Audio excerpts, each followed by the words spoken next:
Tell me what you want to see in part 2. What are the things missing in the internet world that you don't see enough here that I can troubleshoot on and learn with you? All right, I have not touched Project Trash Panda in a pretty long time. It might have been about a year or two. And it's really because I went way too deep on the wiring. Today we're gonna change all of that. We're gonna rip out all of my DIY wiring. I can't say wiring, and try to plan it out best I can and do it right this time and document it.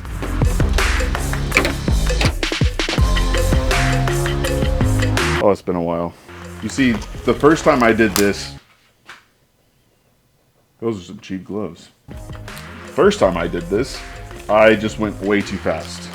And I planned it out, but because I was going too fast because I wanted to get it done, I ran into a lot of issues.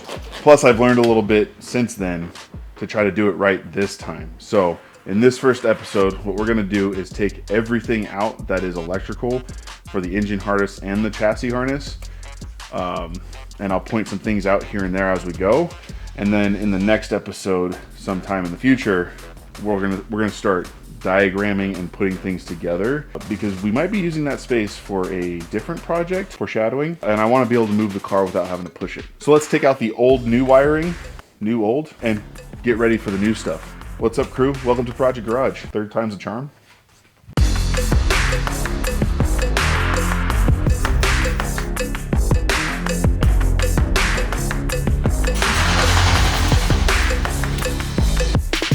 That is the crank sensor that has a positive 12 volt unhooked.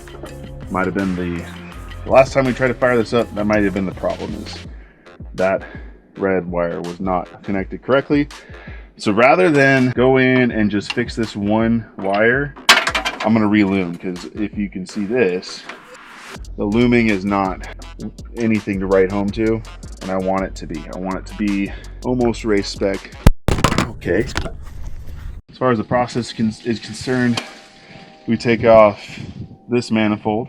Probably leave the injectors on, because I'm just doing that to take all of the electronics out. And then, I guess, while we're here, might as well just do this. This is all going under the manifold, and what I've done is, this is the old heater core where the in and outs go for coolant into an AC system. I obviously took my AC out, and I have the hard motorsports delete plate there, and I've done all the bulkheads through that one plate. I think I'm going to buy a new one of those, and I'm going to customize something to replace, let's see, that guy, so that instead of the 3 holes where it used to be heater core stuff, it's just 1 hole to feed all the wires through. But it's just, yeah, it's super unorganized. I also need to make sure that I want to continue with this M50 manifold. That's what we gotta do. 10, they're all 10s. Are indeed 10s. Oh, that's missing a bolt. All right, damn, it's actually hot enough to hate this a little bit. Throttle body sensor. Get this intake out of the way. It's ICV. I want to pull it this way now. I'm gonna figure out the ICV too, because that thing is so loose. I don't think that's helpful. Oh, I forgot. This manifold is tied down. It's mounts that are 14. I always forget about that. I need a magnet. I don't. The other one is, and that one fell. Cool. I'm so sweaty already. Gosh, one more. I can't see. But was it not 10s? I thought they were 10s. What the hell? That last one a 12 for some reason? Did I fuck up? That one came with me. That one got stuck in there. Yes. Alright, this is the cam sensor. Take that out. What are we stuck on? Throttle body. That's the dipstick. Let's collect all these nuts first, so we don't lose them. That one almost went into the manifold. That would have been a disaster. You just gotta take this throttle body off. I don't want to have to do that, but I have to do that. I don't know why I'm talking so much. I don't want to use that. Alright, I gotta go to a meeting. Yay. Throttle body. And then I'm gonna, it's an adapter plate because it's M50 52 conversion. Oil sticky. I guess I'll just pull these injectors. Probably the smartest thing to do. Son of a...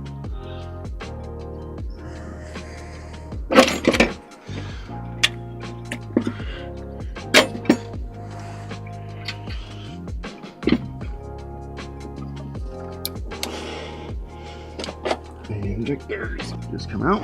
All right, there's other stuff hooked up. ICD. Let's see what else is there. There's a vacuum line there. That is vacuum line here. Now we should have a baby boy.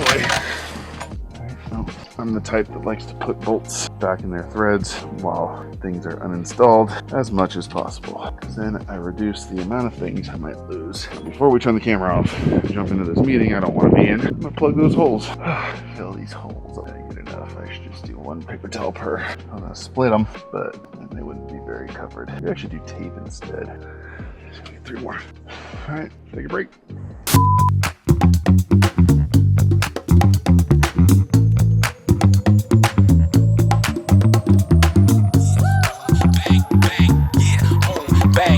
These bulkheads do not make sense at all because I cannot unhook them from this side at all. If I'm going to reuse these bulkheads, I need to flip them around so that I can unplug on this side and buy boots. They also should have boots on them anyways right now because they are fully unprotected from water, but I'm going to reverse this. I might be getting a big one boot for all instead of doing the 3 that I have here for some reason. I think I was just trying to separate certain shields, coils, injectors from their own bulkheads, but instead I'm going to go ahead and I'm going to do one big one because that seems a little bit more race car. So in order to get all this out, I'm going to have to go in the car and unbolt those 2 on each one of those, and then the middle one too.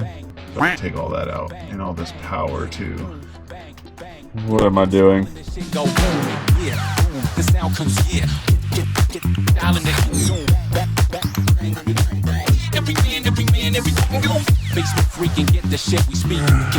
the right size.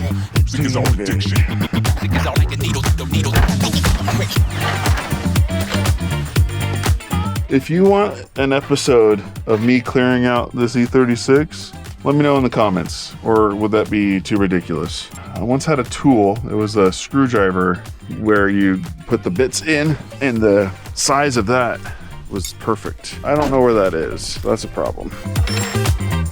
So 5/16, this could be it.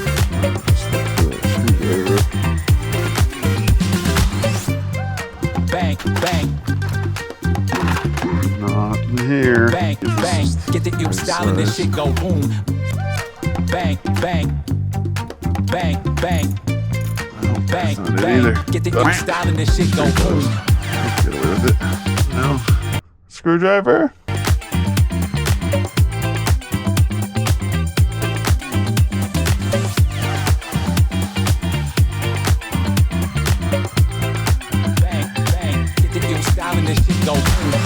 Alright, this is the interior. This is the chassis harness technically. Let's see if I can just pull it out.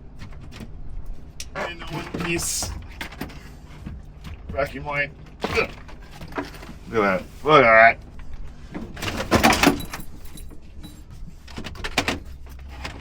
that.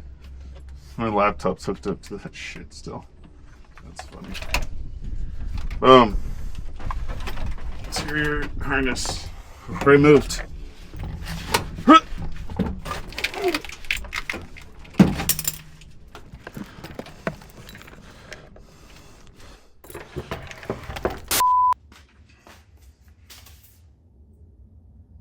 don't know if you can see any of that. Like, oh, God. Like, I'm already a big guy, and it's literally this is the sad part. It's only 75. Like, if I was in Rockland right now, haven't even checked the temperature. It has to be over 90 there. I'd be dying in the garage, and I was set up in the garage. Here, you get a breeze every once in a while, but that direct sun is pretty harsh. So I learned 2 things. One, my wiring sucks right now, and I knew that, but taking it back out, wow. There's a lot of things that I should be planning for servicing, like I already pointed out on the action camera, but there's also just things that, like, you can clearly tell I just wanted to get it started. I just wanted it to work, and I wasn't paying close enough attention to the details that could make that happen. Like, in this planning phase, this next phase, the planning phase, I want to try to make sure that wherever my starter button is, wherever my toggle, my turn off, all these things, I want those figured out. 3D printing something so that all this is in place, so that when I wire it up, it's not zip tied up or in a weird spot. Number 2, what I learned, I need to buy an easy up. I need to cover the E36 if I want to be able to work on it. And then I also need a grab and go bag, which a lot of people obviously recommend if you are a car person, so that I can grab the bag and go work on the E36. Because the number of times I ran in here, I ran back to the E36 was way too many to try to find the right size socket to get those bulkheads disconnected. Finally figured it out. But in that meantime, like that's a serious sweat line. So as soon as possible, I'm gonna get a custom easy up for either Project Garage or Big Man Media or both. It'll be great for Cars and Coffee. It'll be great for other events. And it'll just be great for when I want to pop up like it. I don't know. Let's see. My outside camera is under an umbrella so that it doesn't overheat and die. So anyways, I've got about 40 more minutes. So I'm going to get the engine harness out completely, which I think should be easy now that I've unbolted the bulkheads on the other side. There might be a couple of other things I still need to detach before I can just take it all out. And then we'll be good to go.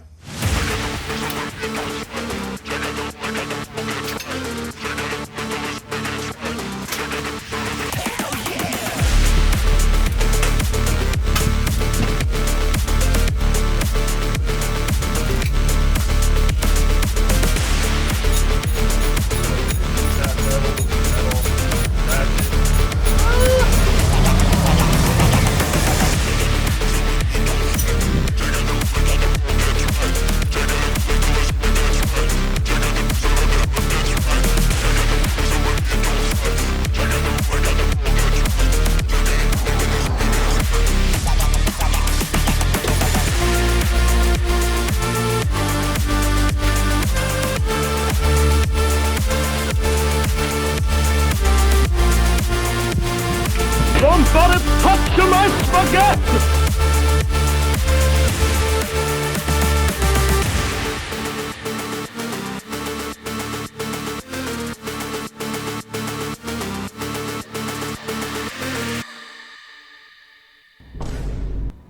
I didn't hear that. I can't hear you! I can't hear you! So this whole time I've been muted.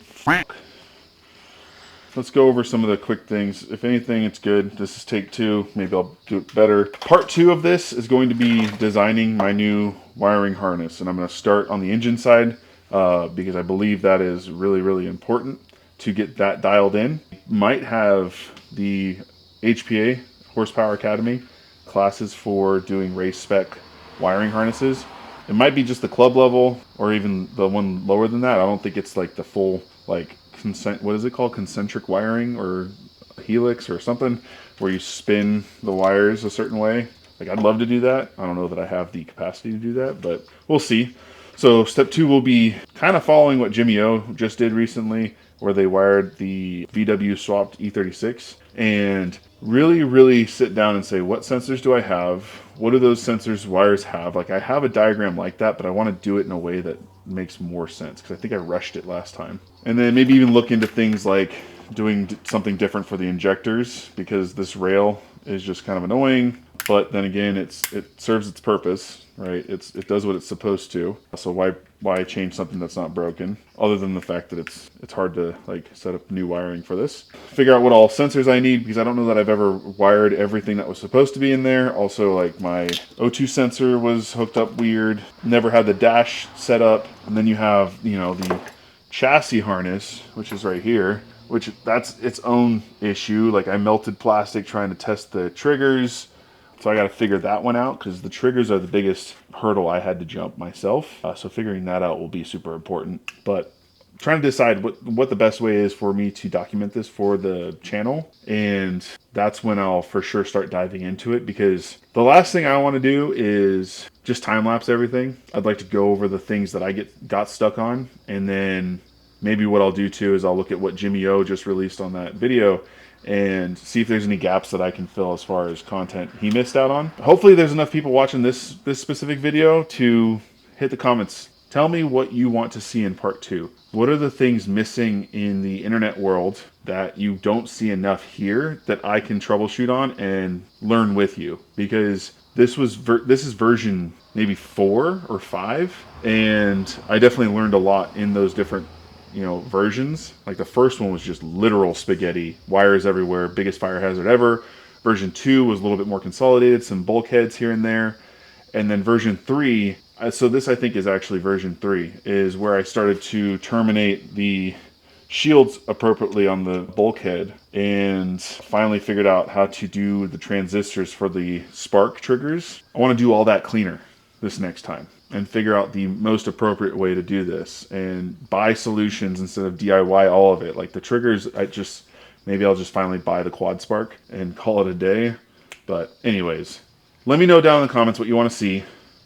That's it for today. Hope you enjoyed it. If you're new, consider joining the crew. Lots of content ahead of us. We're trying to touch every single vehicle we have more often. It's been mostly Evo heavy, so if you joined the crew recently because of the Evo, it's not going anywhere. I've got hard bushings for the suspension, and then I've got sound system to do in that car, and I got power dreams. Most importantly, soon we're going to be doing the over fenders. Our buddy purchased a scanner, a 3D scanner, so soon I'm just going to have to peel the band-aid off and take those over fenders off and see what's going on underneath. We'll scan it, and then we'll get the natural Evo body pushed out a little bit with some cool features that I've been wanting to incorporate in my design. This week, I'm heading up to Justin's house. We're going to work on his E36 finally. We're going to start prepping it for paint. So we're going to mock up the over fenders, shave the engine bay, and start to look at some of the things that we can do to get it ready to move on to the next stage, which is sanding, painting, and then a whole lot of other stuff. Like, that's an exciting build, I think, because $14,000 away from being finished. Let's just put it that way. He's got a bunch of other parts, but then we still need to figure out about $14K worth of things to take care of. He's selling his motorcycle. If you're looking for a motorcycle, let me know. I'll send you his information. I don't know what the bike is, so maybe Justin will comment down below what that bike is. Anyways, if you're not new, you know what to do. Hit the like button, leave a comment, share this video. Those are the ways to help grow the crew. Yeah. Until the next one. Back and I'm better than ever. I'll see you later, crew. I think I got it. And go spend some money on that money pit. You know, it's probably depressed sitting out there on jack stands or under a car cover for, I don't know, 4 months. It's been. I'm talking about mine. Yeah, mine's been sitting. Oh, now they call me, I seen them. All of those times getting severed. I told them all I get let up. They get on top of me never. Give me a shot and I swear I shoot like Berettas. Yeah, yeah. They getting nervous, I seen it.